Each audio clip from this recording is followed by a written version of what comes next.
근데 분량을 보니까 다 할 수 있을 것 같네. 390페이지 읽을 차례죠.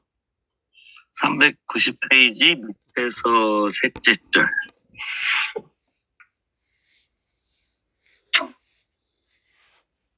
그러니까 재밌는 게 후보가 얼마든지 책을 낼 수 있을 것 같은데 책으로 낸 게 있고 책을 안 내고 논문이나 콜리드 펑스 강의록을만 남겨둔 게 있는데 그 차이가 뭘까를 연구자들이 이야기를 하는데 어떤 논문에서 이런 말을 들었는데 이게 참 생각하면 어이없는데 사실은 굉장히 그럴듯한 말이구나. 이제 저는 평생 고만 공부해 왔으니까 그게 뭐냐면 어떤 책을 내서 그 책으로 인해서 하나의 학문이 성립할 수 있으면 분과학문이 그 책을 내고 그렇지 않으면 놔뒀다는 거예요. 그래서 광기 역사 때문에 반정팀 이야기 어떤 게 물론 포퍼와 랭 같은 사람도 있고 들레이저도 그렇게 치면 있지만 그 말과삼으로 뭐 말할 것도 없고 임상혁의 탄생, 뭐 감시와 처벌, 성의 역사 그러니까 새로운 방법론으로 새로운 디스플레이 문방문 하나 세울 수 있으면 책을 냈다는 식으로 얘기를 하더라고요. 그래서 와 정말 어마어마하구나. 같은 학자로서 사실은 들으면 거의 우울한 수준의 석학은 진짜 다른가? 하고 생각하는데 이 콜리드 펑스 강의록은 제가 생각할 때 후쿠는 나중에 한 100년 지나면 책도 남겠지만 콜리드 펑스 강의록으로 더 남지 않을까? 하는 생각이 들어요. 그러니까 책에서는 내가 하나의 학문을 만들면 디시플린을 만들면 그 방법론이 어떻게 되는가를 실제로 보여준 거죠. 책을 어떻게 씀으로써. 근데 콜리드 펑스 강의록은 내가 이 방법론을 외쳤고 이걸 적용하면 이런 자료들을 이렇게 볼 수 있고 하는 이야기까지 들어있거든요. 그래서 공부하는 학자들한테는 방법론이 최고니까 이 콜리드 펑스 강의록 시리즈가 그런 면에서도 정말 훌륭한 자료책인 것 같아요.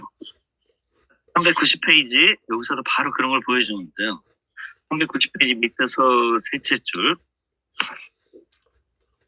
오늘 내가 강조하고자 하는 바는 기독교 영성 내에서 상이한 규칙, 전술, 그리고 상이한 제도적 근간을 수반하는 스승의 담론이 있지만 내가 하려고 하는 분석에 중요하고도 주목할 만한 바는 이 지도자가 아무튼 무엇인가 해야 할 말이 있다는 사실입니다. 진실과 구원으로 인도되어야 하는 자, 결과적으로 알고 무지와 타락의 차원에 있는 자. 지난 시간에 앞부분 좀 읽다가 우리 지금 396페이지까지 다 읽을 거거든요. 그러니까 이거는 라깡의 디스코드 메트, 스승의 담론, 대가의 담론이 있잖아요. 근데 후코는 이거를 스승의 담론이 아니라 피지도자의 담론으로 바꾸는 거죠. 그래서 신자유주의를 다룬 1900 독일이 나치가 패망하고 그 독일의 신질서주의자들이 있잖아요. 1940년대 후반, 90년대 초반이죠. 이 사람들이 나중에 1980년대 이후에 레이건과 대처로 대변되는 실제 영미 중심의 신자유주의의 사상적 뿌리 중에 하나잖아요. 그래서 그걸 연구한 책들이 생명관리 정치의 탄생이라든지 안전용토인고 혹은 사회를 보호해야 한다까 할 때 그렇게 볼 수도 있죠. 근데 그 책에서 미셸 후코가 하는 말은 그 이전의 모든 제왕학, 통치술은 질문이 이거였어요. 어떻게 잘 다스릴 것인가. 근데 후쿠가 질문을 바꿔요. 여기 바로 이런 방식. 어떻게 이렇게 통치당하지 않을 것인가. 더 이상 이런 방식으로 지배당하지 않을 것인가. 저는 이게 정치학, 정치철학, 통치술의 통치학의 정말 근본 패러다임을 바꾼 게 아닌가 하는 생각이 들어요. 항상 내가 어떻게 다스릴까 했는데 어떻게 더 이상 이런 식으로 지배, 통치당하지 않을 것인가. 내 관점에서 정치학을 정치적인 것, 르폴리티크를 전면적으로 재구축한 거죠. 그래서 스승의 담론, 이게 락강에 대한 사실은 비판으로 읽히죠. 이 당시에 여기 앉아있는 프랑스 지식인들은 전부 다 그렇게 이해했어요. 자, 스승의 담론이 있지만 피지도자가 아무튼 무엇인가 해야 할 말이 있다는 사실입니다. 피지도자는 무엇인가 말해야 하고 일정한 진실을 말해야 합니다. 진실로 인도되는 자, 어떤 타자가 진실로 인도해야 하는 이 사람이 말해야 하는 이 진실, 즉 피지도자가 말해야 하는 이 진실은 무엇일까요? 그것은 자기 자신의 진실입니다. 자신에 관한 진실 말하기의 의무. 저번 시간에 책 보여드렸죠? 후보가 자기 자신에 대한 진실 말하기, 이거 우리나라에 지금 이거 미셸 푸코 미공개 선집 4권으로 나왔는데 이게 의무란 말이죠. 그래서 이게 고백의 의무. 성역사 1권에서 미셸 푸코가 말했듯이 서양 유럽, 서유럽에서 인간은 고백하는 동물이 됐다. 고백의 테크놀로지를 분석하죠.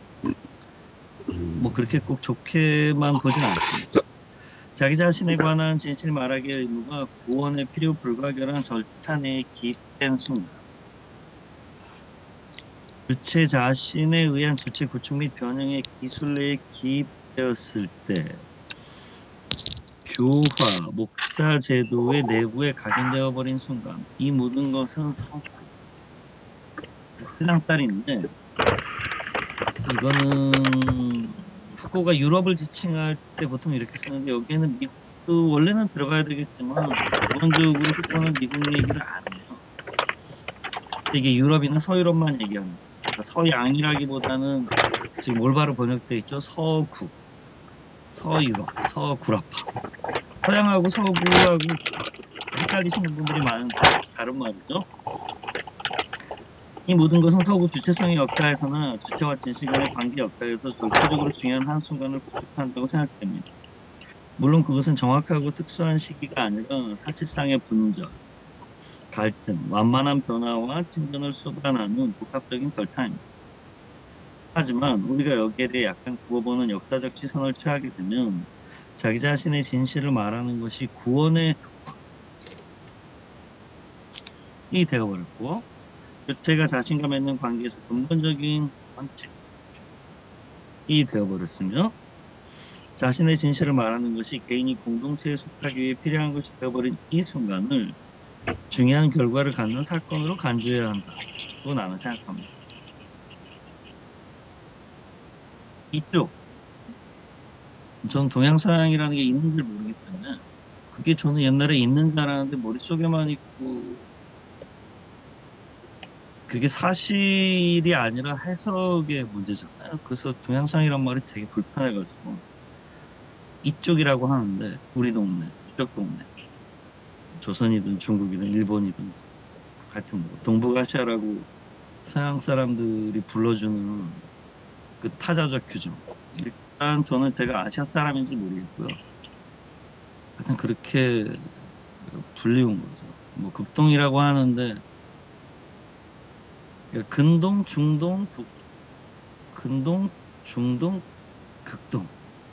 그럼 중동은 베트남쯤 돼야 될 것 같은데 전혀 아니란 말이죠. 이게 그리스인들이 그렇게 불러서 그 동쪽 하여튼 옥시 오리엔스, 해가 뜨는 곳의 끝까지 다 동쪽이다. 서양 사람들, 그리스 사람들 기준으로 본 건데 그걸 제가 왜 따라야 되는지 알 수가 없고요. 달력도 지금 2024년이라고 하는데 저는 종교도 없는데 그걸 그렇게 해야 되는지 모르겠는데 하여튼 뭐 뭐라고 부르긴 해야 되니까. 그러니까 기축 통화가 있듯이 기축 언어가 지금 영어라면 한국의 기축 언어는 서울말이 되는데 하여튼 뭐 그런 거죠. 그러니까 이쪽 동네에는 고백의 테크놀로지가 있나요? 조선이나 고려, 중국에 뭐 개별적으로 고백하는 사람이 있었을지 모르는데 이렇게 사제, 예를 들어서 스님이나 유생에게 주기적으로 가서 내 속마음을 고백하는 그런 자기의 테크놀로지가 있었나요? 일단 이거 모르겠어요. 그러니까 서양을 아무리 연구해봤자 우리가 어떻게 살아야 되는지 안 나오는데 우리가 서양화 된 만큼은 미셸 후코의 연구가 의미가 있죠. 그러니까 안 된 부분은 전혀 의미가 없어요. 그러니까 후코를 저항하려고 많이 공부하는데 진짜 후코를 배웠으면 후코에게도 저항해야 되겠죠. 그 후코가 오히려 더 좋아할 겁니다. 자, 이게 제대로 배운다. 말하자면 이 순간은 적어도 1년에 한 번 정도의 고해성사 거부가 파문의 원인이 되었던 순간입니다.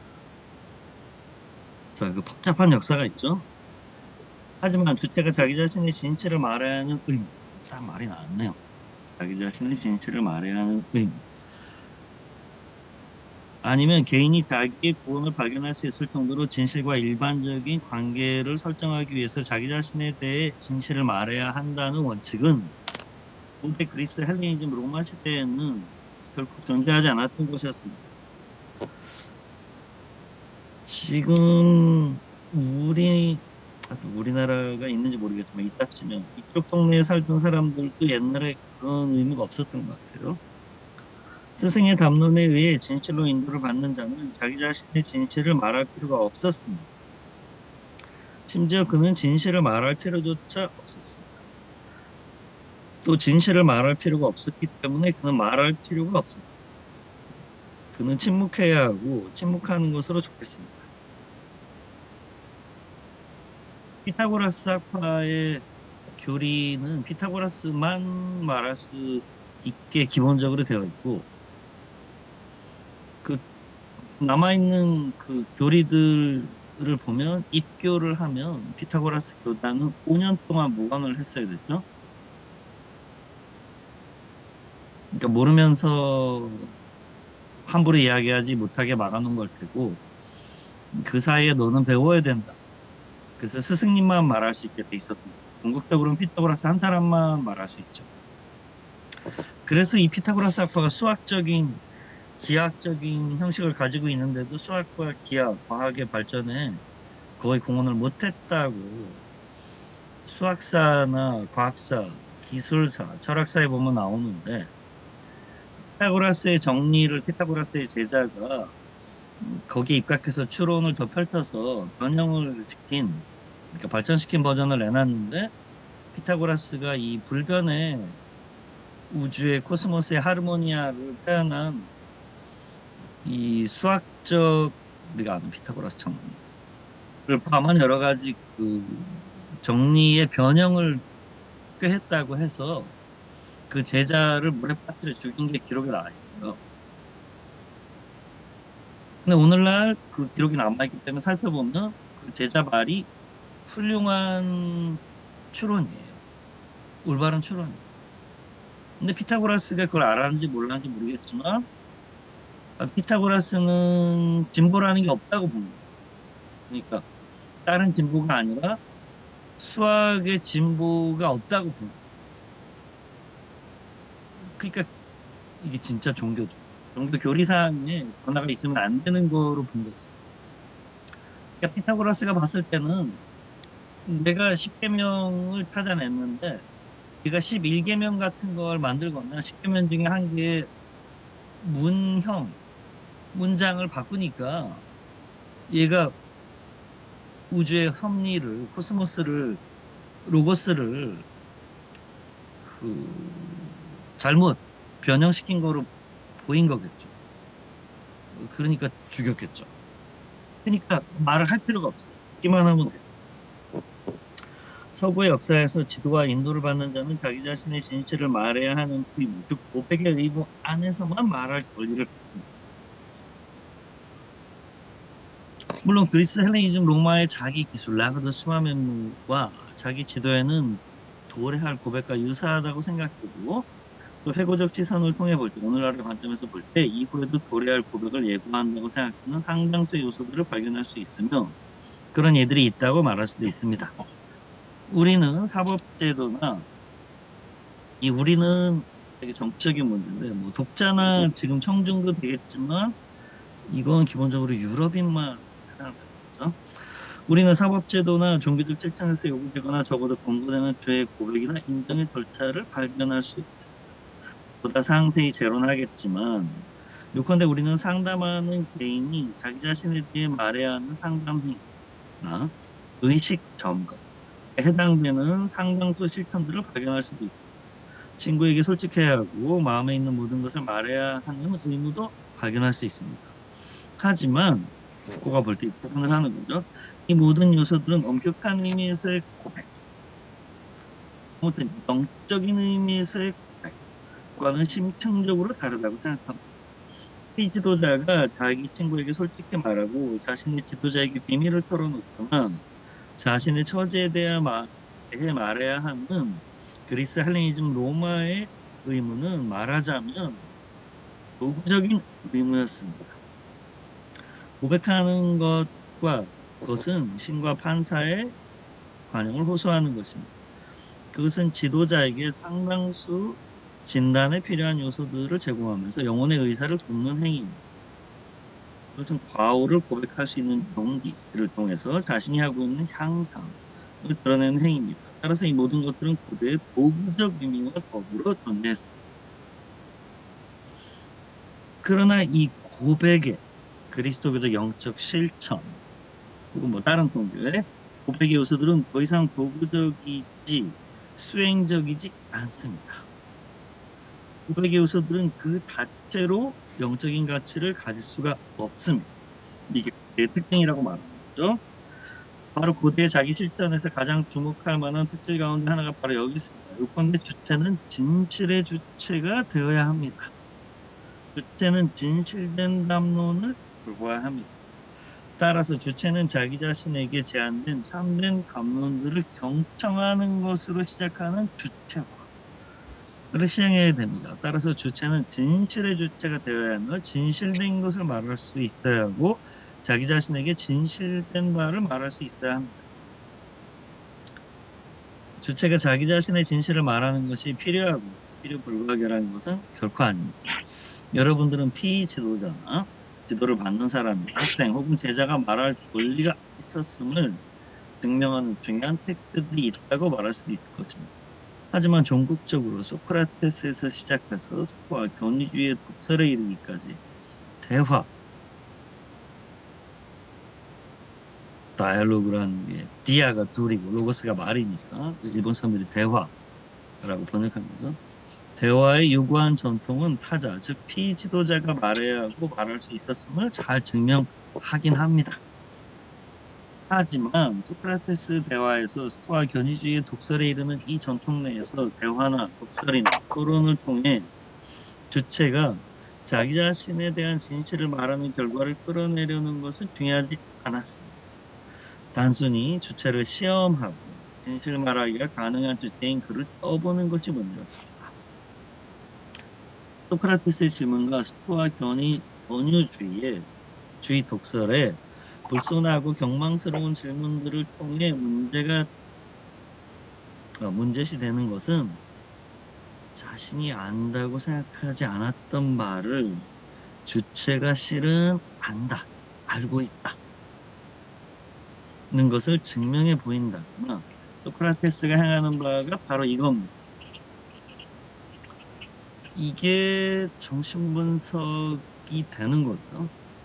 이게 라칸이 얘기한 아는 것으로 가정된 주체, 라칸이 향연, 에로스에 관하여 심포지온의 해설을 달면서 하는 얘기가 이건 거죠.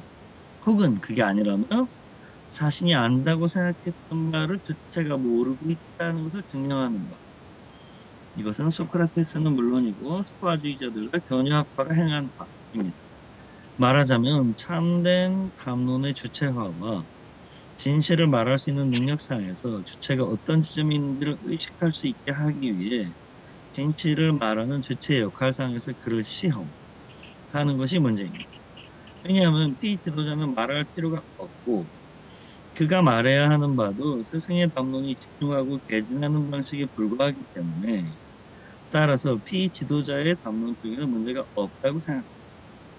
P 지도자의 담론에는 독자성이 없으며 고유한 기능도 존재하지 않습니다.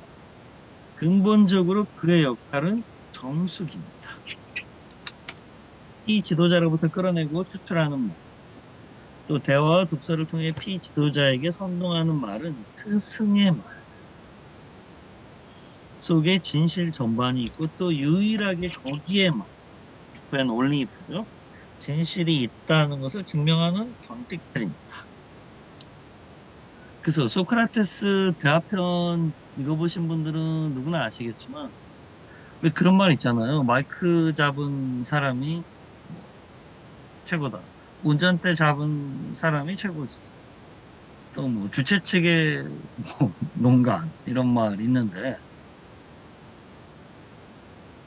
플라톤이 쓴 자기 스승인 소크라테스가 주인공으로 등장하는 대화편은 뭐 후기에 가면 조금 달라지지만 기본적으로 소크라테스의 상대자가 하는 말이 한 개밖에 없어요.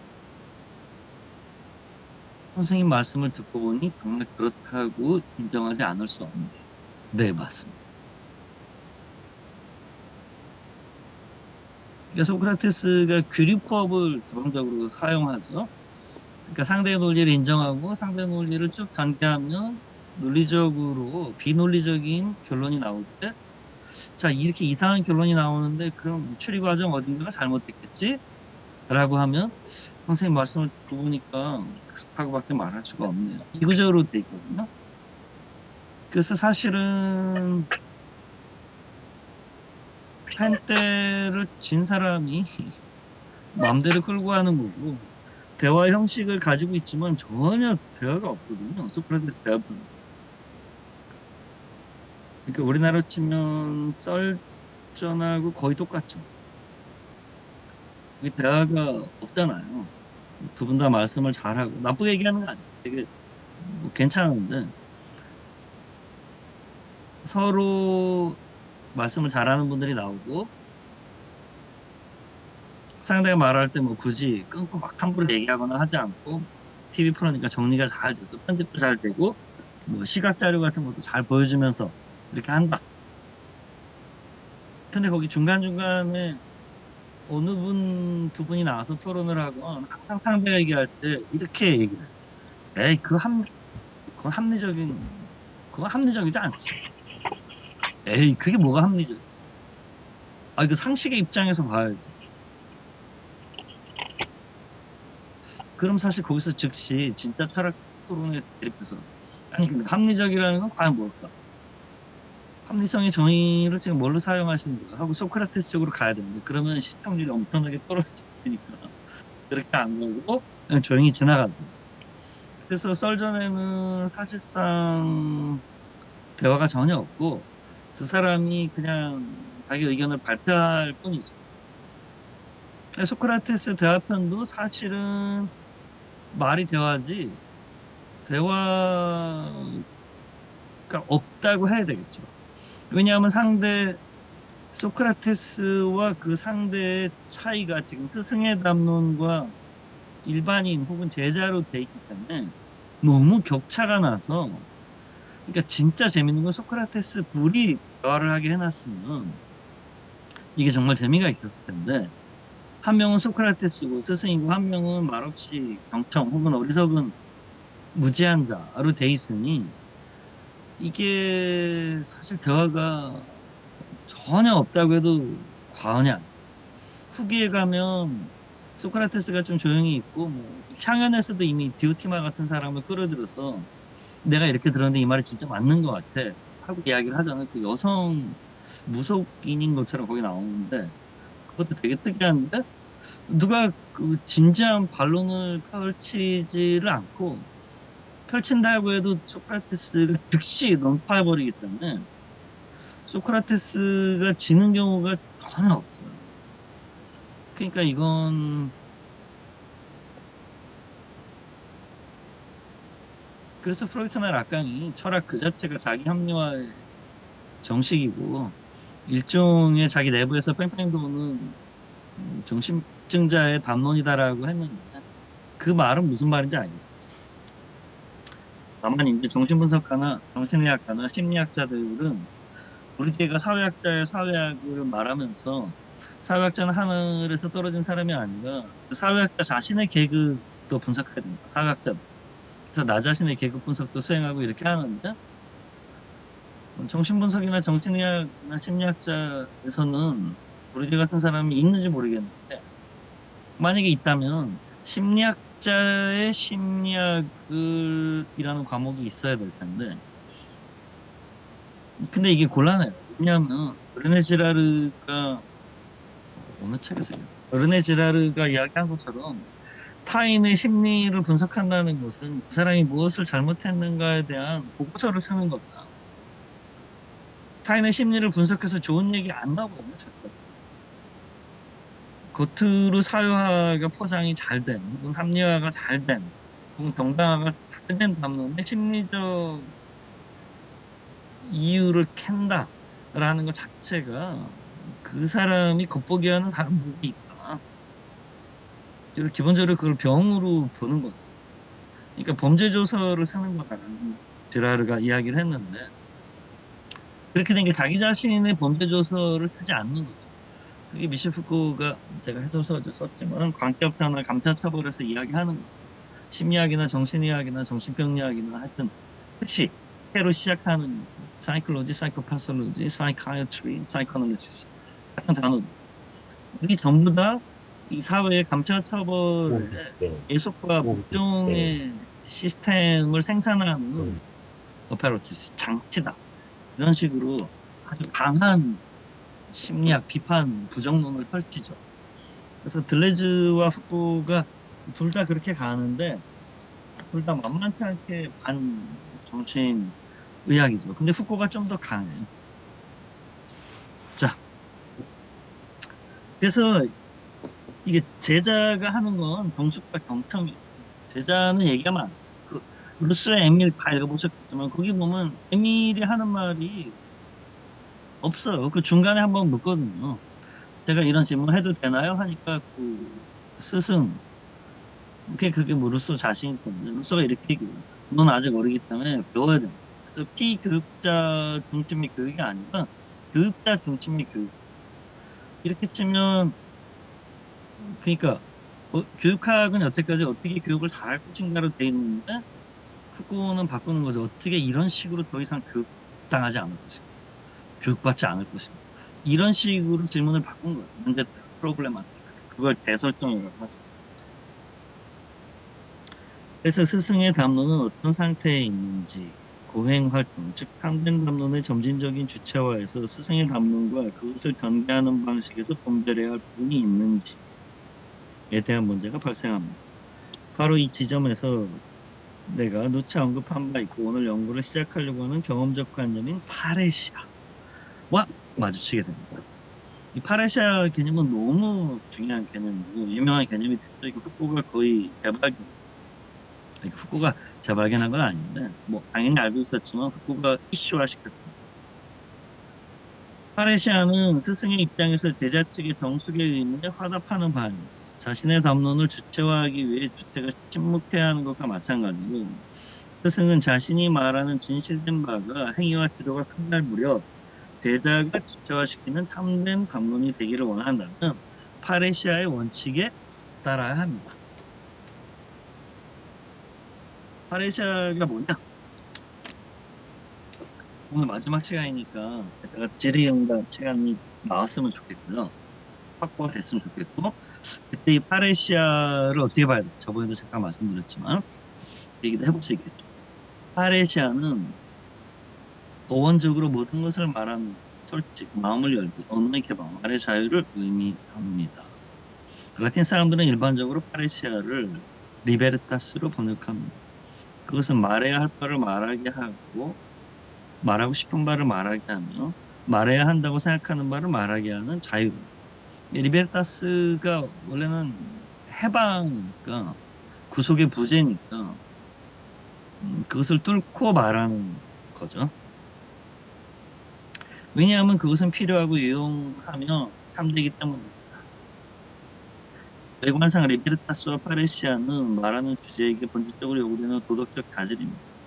말하는 것이 진실 말하기를 전제할 때 발언권을 갖는 주체에게 그가 진실되다고 생각하기 때문에 진실된 바를 말하도록 하는 일종의 중요한 계약과 같은 것을 어떻게 부과하지 않을 수가 있을까요?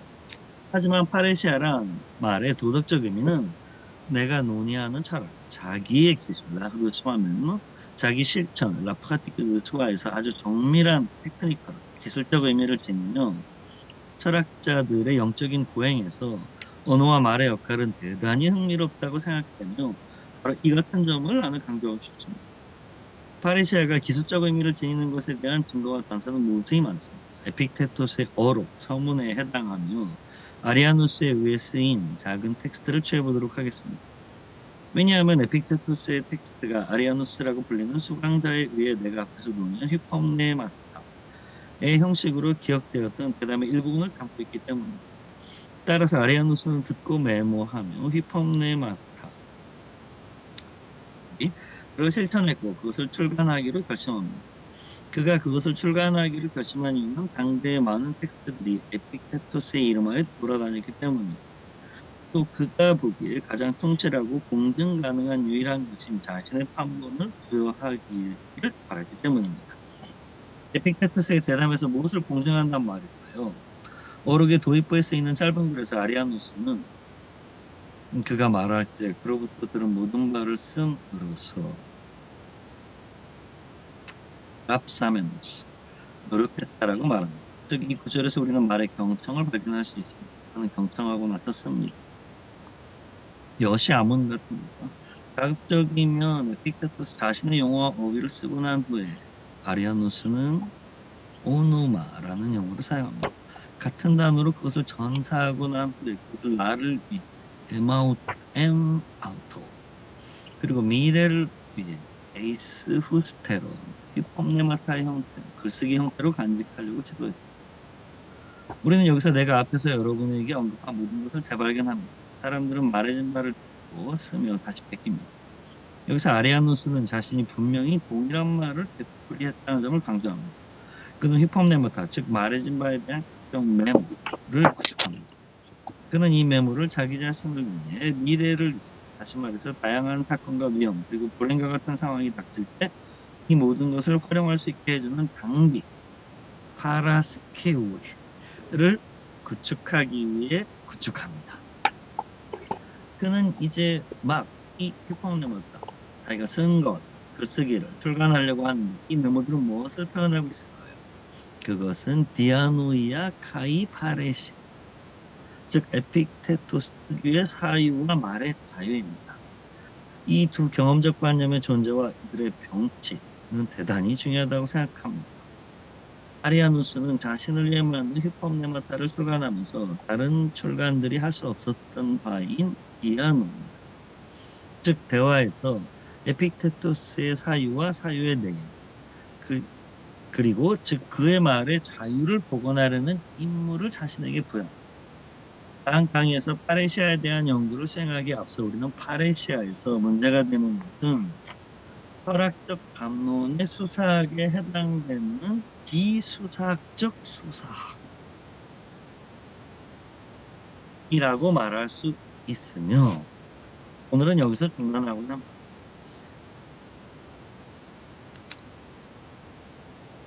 그러니까 플라톤이 철학과 수사학 그러니까 철학을 한편에 수사학과 정치학을 반대편에 놓고 그런 거 하면 안 된다는 식으로 했기 때문에 수사학을 철학자들이 하질 않았고 근데 철학 내부의 수사학적인 어떤 측면 혹은 그런 게 도입이 됐는데 그거는 철학적 담론의 수사학에 해당되겠지만 그렇게 부를 수가 없었고, 그래서 우리는 비수사학적 수사학, 사실은 철학적 수사학 혹은 수사학적 철학이라고 말하면 되겠죠.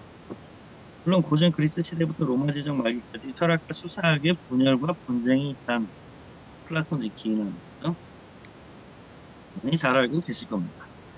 여러분은 내가 논의하는 1세기, 2세기 이 갈등이 갖는 강도와 이 세기에 전개된 첨예한 갈등을 잘 알고 있습니다. 파레시아는 이러한 갈등의 표면 위에서 규정될 필요가 있습니다. 따라서 파레시아는 철학적 담론에 필요한 이러한 형식입니다.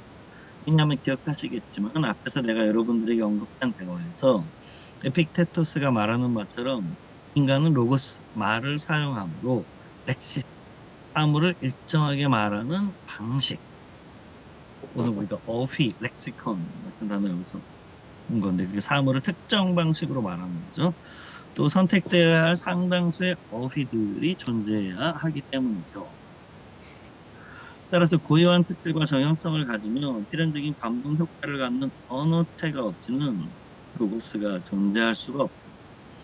하지만 우리가 철학자인 경우 이 요소가 언어적 요소, 영혼에 직접 영향을 주는 요소를 조절하는 방식은 수사학적 기술, 테크네나 기술이어서는 안 됩니다. 즉 그것은 테크닉이자 윤리이고 기술이자 도덕인 파레시아라 불리는 다른 무엇이라 합니다.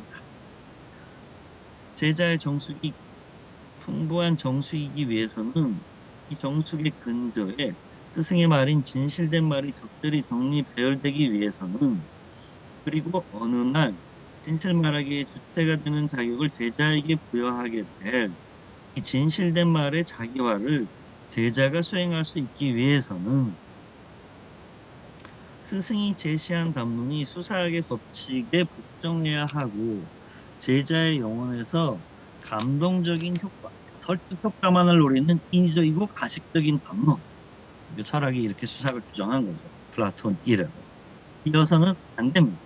스승의 담론은 유혹의 담론이어서는 안 됩니다. 이게 꼭 불교에서 의발을 전수하는 것 같이 지금 보이거든요. 마지막에 인가를 해주잖아요. 개성을 듣고. 그것은 제자의 주체성이 자기화할 수 있는 담론이어야 하고 제자가 그 담론을 전유하여 그의 목표인 자기에 도달할 수 있게 해주는 담론입니다. 그러기 위해서 스승의 측면에서 상당수의 규칙들이 있어야 하는데 또다시 이 규칙들은 담론의 진실에 근거하는 게 아니라 이 진실된 담론이 표명되는 방식에 근거합니다. 이러한 진실된 담론의 표명 규칙을 파레시아 또는 리베르타스라고 합니다. 스승의 측면, 스승의 입장에서 보는 탐낸 담론의 이 같은 규칙들을 다음번 강의에서 설명하도록 하겠습니다. 자, 그게 389페이지에 시작되는데 1982년 3월 10일 강의죠. 그래서 이 강의 전체가 파레시아에 받쳐져 있고 파레시아 개념은 엄청나게 독자적으로 북구의 책에는 안 나오는 것 같아요. 성역사 이상권에 나오는가? 하여튼 나오더라도 그렇게 진지하게 이렇게 독자적으로 다루어지질 않아요. 그리고 후쿠가 몇 번의 강연을 했고 그게 그 텍스트가 남아 있는 거죠. 근데 여기도 아주 상세하게 잘 나와 있죠. 그래서 이게 되게 중요한 자료입니다. 자, 그래서 지금 시작하면 이게 좀 오래 가기 때문에 분들이 끊기니까 시작한 지 40분밖에 안 됐지만 10분만 쉬었다가 50분에 이 새로운 장을 새로 읽도록 하겠습니다. 네.